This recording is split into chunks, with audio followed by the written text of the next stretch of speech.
Good afternoon from the Flying Can Ranch at Cedar Creek Lake, Texas.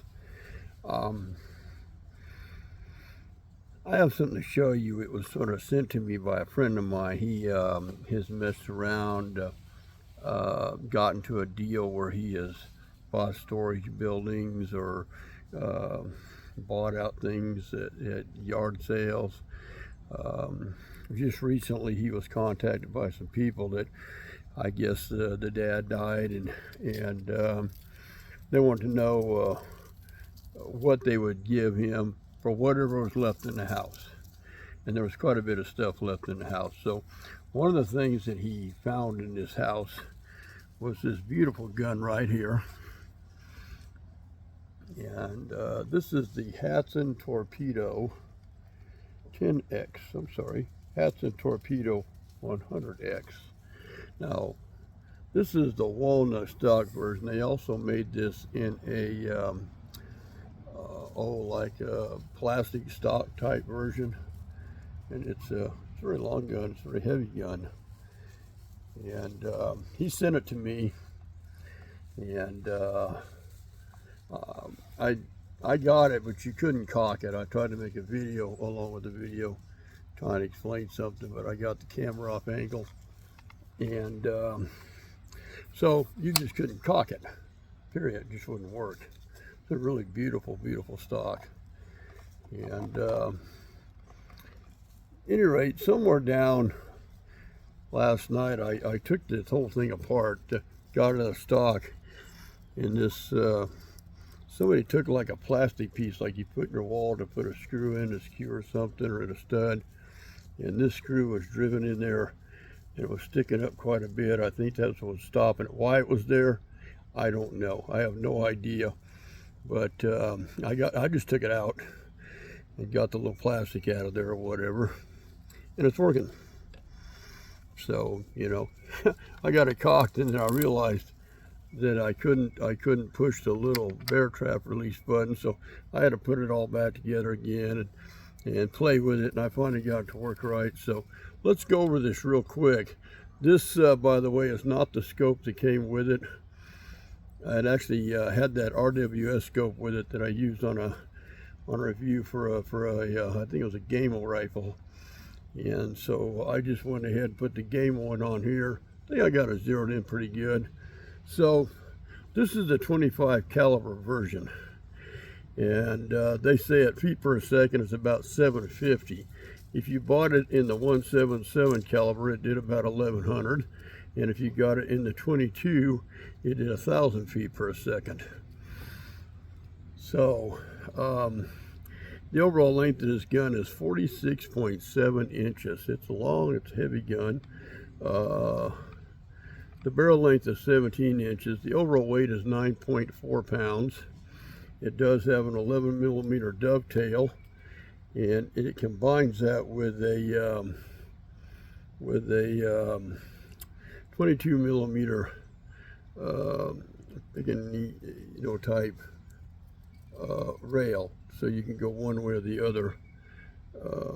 And then it has an auto safety. It does have the shock absorbent system, and it comes with some slings. The other one's over on this side, built in the gun. Very unusual how this all went together. I wish I would have videotaped that when I took it apart, because it's very unusual how it goes together. And eventually I'm going to tear this back, loosen some stuff up, get some Loctite on here, work with it. So let's go over it. It does have a nice rubber butt pad. And you know why I like composite socks? There's something to say about wood. And this gun's in very good condition, so I don't know who had it, what was going on with it. It was found in the house. And so he shipped it to me and thought I might want it, and kind of made an agreement how to pay it. So you got some good stippling here, some good stippling here, and then if we come down, you'll see at the bottom, this is your anti-bear trap button. There's a bolt system where you can flip that, slide it back, and go like that, and you load that pellet right into there, and then you bring it back. So again, it's a very good condition. Has a Quanto trigger system on it, and basically it'll work. This is what I discovered anyway, is you're going to push up on these little tabs right here at the end of the barrel. There's one on each side, and you're going to push up on that, and that's going to drop your underlever cocker. And then in my case, like I said, I don't know if there's something wrong with this. It fires and it's hitting, it's accurate. You'll come down, you're going to hear that click, but you really want to go until you hear that final click right there all the way down. You should be able to hit your anti-bear trap button. Where is it? I don't think I have this. Just like that. See how that's fighting me? It's not caught. Now let's see if it'll go. Now see, now watch, the barrel's not going to move now. I'm hitting the anti-bear trap button right here, and that's how you know that you've got it caught. You're going to swing it up, you're going to push the little button forward, and you're going to lock your barrel back in place. So very simple procedure. Then you can go ahead and pop your bolt, drop it down, push your pellet in, which really isn't very hard. I thought it might be difficult, pretty easy.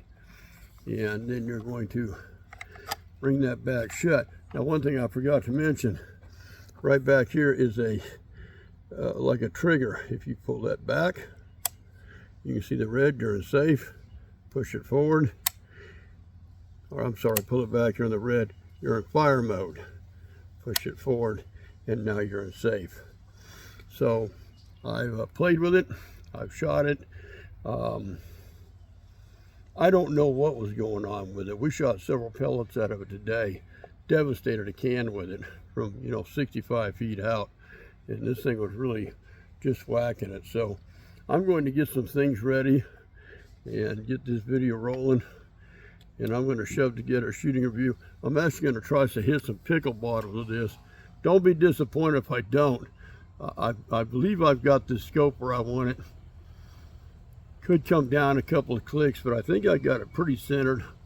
I might blow up a couple of pellets, get the job done. But now, if you were to look up Air Gun Depot or Pyramid Air, I don't know when they stopped, but I don't believe Hatsan offers this anymore. I don't think it's in production anymore. I watched the Thunder and heard of videos about them. Things how to fix the Quanto trigger. I have a pistol.